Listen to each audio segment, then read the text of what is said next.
seguimos en Fuera de Agenda por Radio Libre 92.7 y por radiotecnica.com.ar. Mandamos saludos a Lautaro Borghi Bula, habitual oyente, que nos comentaba acerca de las invasiones inglesas. Ahí pasamos un audio de una radio colega.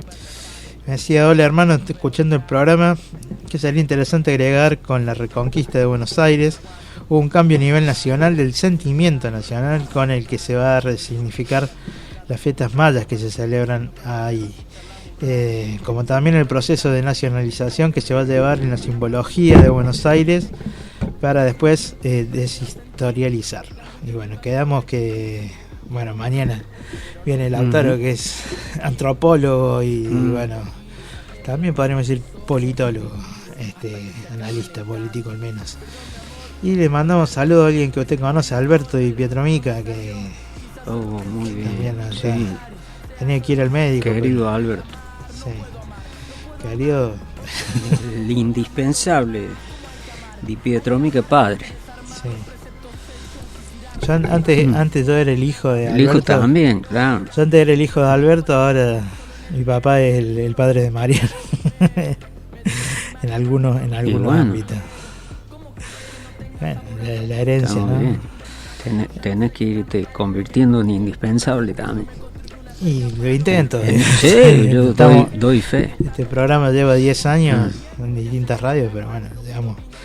Y nos manda Alberto ahí en jornadas 2025 de organización de eventos, trabajo en equipo, un espacio para descubrir nuestras habilidades, gestionar las emociones e integrarnos con los demás, dado por la magíster Patricia Santini, martes 12 de agosto a las 15 horas, comunicación y crisis, una mirada sistémica de las contingencias a través de acciones y reacciones técnicas y comunicacionales, dado por Candelaria Ferrari Salgado, el miércoles 13 de agosto a las 15 horas, y eventos IA, dado por Ayrton Nasser, el jueves 14 de agosto a 15 horas, todo esto en el Instituto Superior Mariano Moreno.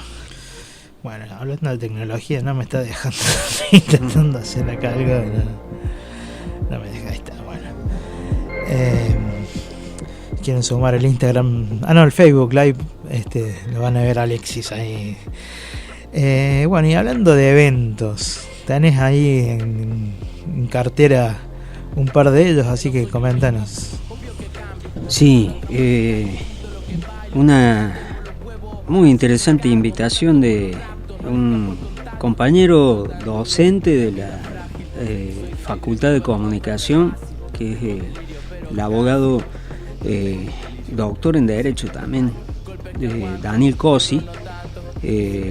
Con él hemos sido compañeros en la gestión también, y él es titular de la Cátedra de Derecho de la Información, y están iniciando un ciclo de charlas sobre periodismo judicial, y las distintas instancias van a ser según el soporte del periodismo judicial, del trabajo del periodismo judicial. En este caso, el primer encuentro va a ser con el soporte el libro, y ahí vamos a compartir esta mesa de debate con el abogado Marcelo Touriño, ¿no? Que ha tenido actuación, causas y juicios muy importantes en Córdoba, y él ha publicado hace poco un libro cuyo título es Buenos días, su señoría. Sí. Frase ritual del ámbito del Poder Judicial, y que en este caso encierra toda un ejercicio de investigación y de develar toda una trama de los resortes corporativos, ¿no? El tráfico de influencias, el ejercicio del poder, de los abusos de poder incluso dentro del poder judicial. Y yo voy con La violencia nació conmigo, que es una recopilación de crónicas que son historias de vidas en conflicto. Son 20 historias que tienen que ver con distintos temas. Un primer capítulo que son vinculados a causas de lesa humanidad o a los crímenes de lesa humanidad, aunque no hayan terminado en causas judiciales.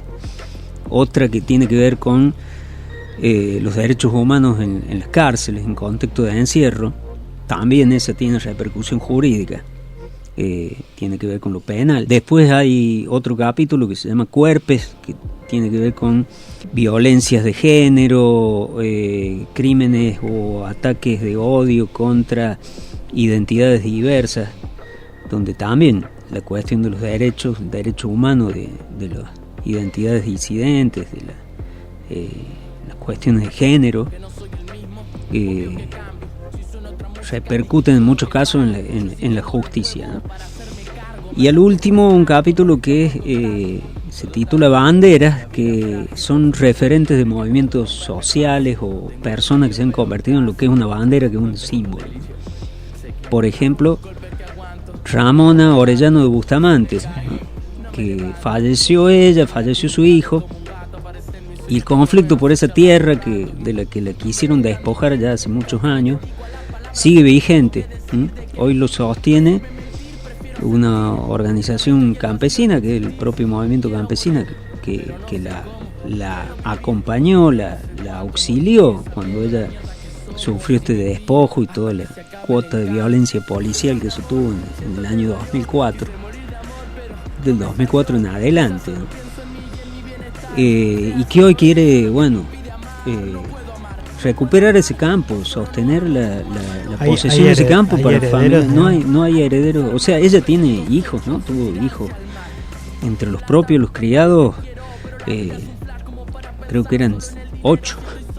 Algunos no están, pero que el campo sea un campo de producción colectiva también. Bueno, esas son las historias. Esa es la historia de Ramona cierra estas 20 historias de vidas en conflicto, que llevan por título una frase de un militante revolucionario del peronismo revolucionario, de Montoneros, en los años 70, que escapando de las fuerzas de la represión en los últimos días de su vida, porque finalmente se quita la vida para no caer en manos de la policía o el ejército, porque sabía que iba a ser brutalmente torturado y no terminaba de confiar en su propia resistencia para no caer en la tortura, ¿no? Entonces, tomó esa tremenda decisión de quitarse la vida para no poner en peligro, o sea, como un acto de generosidad, ¿no? No poner en peligro a sus propios compañeros de militancia. Y estando en un momento de esa fuga que se da acá en Córdoba, él era el referente número 1 de la organización revolucionaria peronista, y estaba acá en Córdoba, cerca del dique Los Molinos, en la sierra, ahí del valle entre Calamuchita y Parabachasca. Con otro compañero le pregunta cómo había entrado a la militancia. Le pregunta Sabino Navarro al otro, que el otro no sabía quién era él y el rango que tenía. Sabía que era un superior a él, pero no el referente máximo de la organización. Y este compañero, que se llama Jorge Cotone, que sobrevivió, le contesta que había ingresado a través de las lecturas, porque era estudiante universitario, la propia militancia universitaria, una militancia vinculada también al cristianismo de base. Había ido despertando y haciendo evolucionar su conciencia y su compromiso. Y vos, como entraste, se anima a preguntarle el más joven a Sabino, a este otro que era Sabino Navarro. Y Sabino le dice, a mí yo no la tuve que leer en ningún lado, a mí nadie me tuvo que contar lo que es la represión y la explotación, las conocí desde la cuna, la violencia nació conmigo, le dice, ¿no?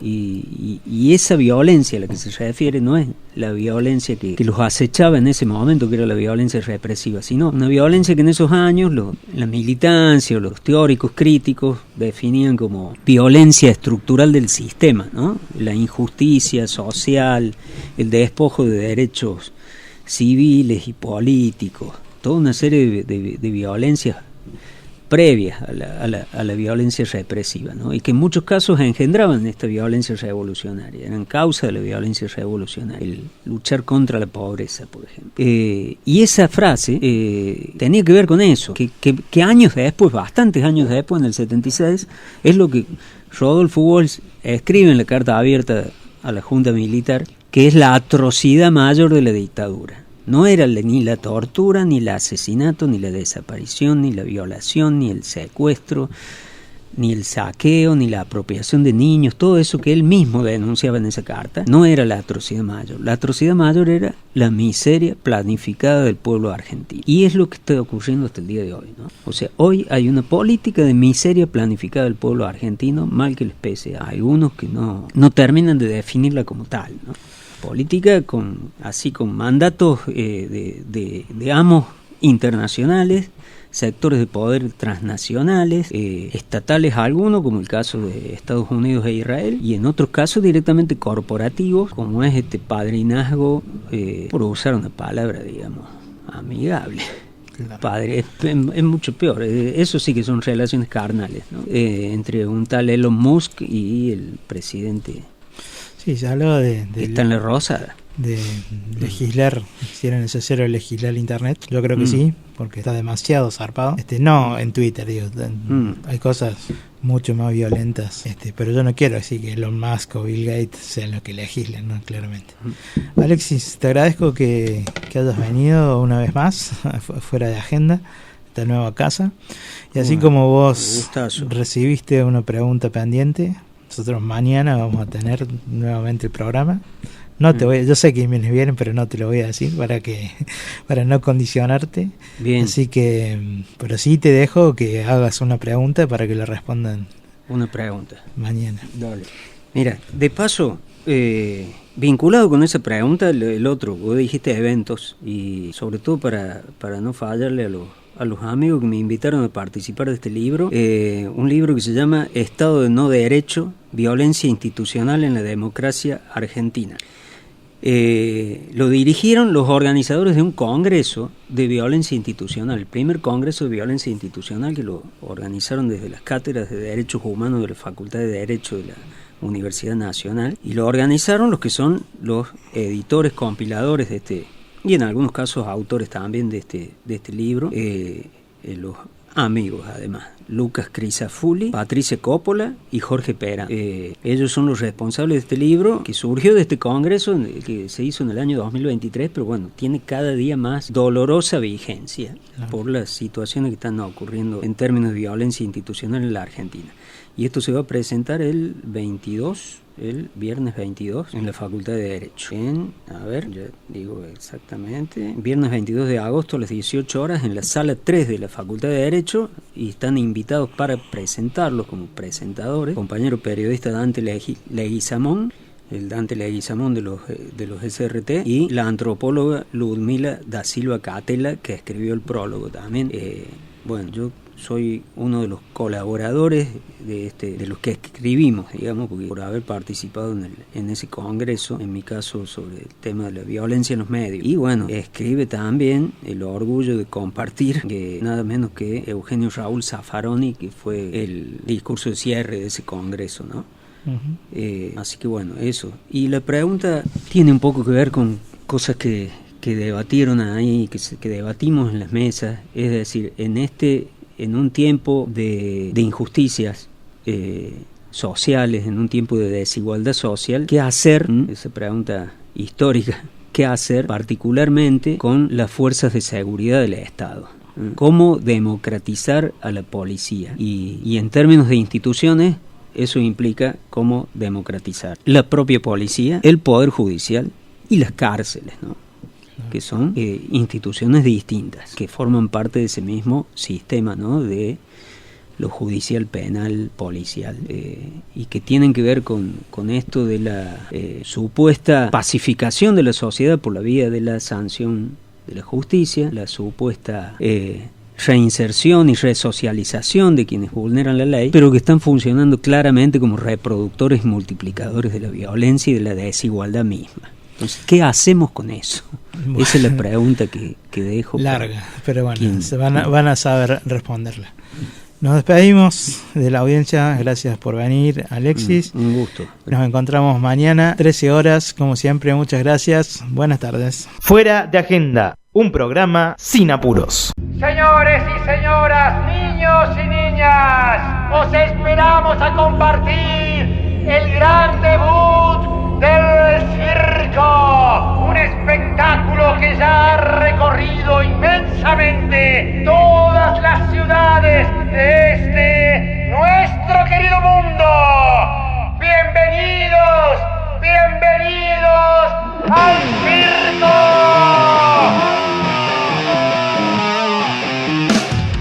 Fuera de Agenda, temporada 10, lunes y martes de 13 a 15 horas. Entrevistas, invitados en piso, información, análisis, música en vivo.